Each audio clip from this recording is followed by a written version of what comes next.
হ্যাঁ, সুমন সাধু আস্তে আস্তে প্রস্তুতি চলছে। এইবার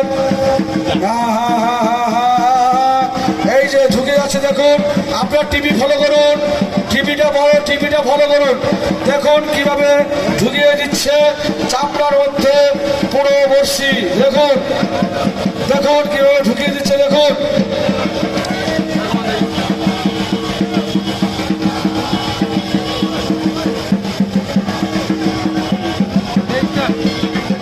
দেখুন আপনারা কিভাবে দিচ্ছে, দেখুন দেখুন আবার দেখুন, এই যে দেখুন সবাই তাকান, সবাই তাকান, ওই যে সিঁদুরের ফুটা যেখানে দিল ওইখান থেকে দেখুন ওই যে বড়শি ঢুকিয়ে দিল। দেখুন দেখুন এই যে ঢুকছে ঢুকছে বড়শি, দেখুন কিভাবে ঢুকছে, দেখুন এই যে বড় বড় গজাল বড়শি, এই দেখো ঢুকিয়ে দিল পপ করে পড়াশ করে, এই পড়াশ করে আওয়াজ হলো, এইবার বড়শিটা ঘুরিয়ে দিল। দেখুন দেখুন দেখতে পাচ্ছেন চামড়ার মধ্যে একটা আওয়াজ হয়, পট করে একটা আওয়াজ হয়, দেখুন কিভাবে ঢুকিয়ে দিল। দেখুন এই যে ভোলা মানুষের নামে বসে ঝুলছে।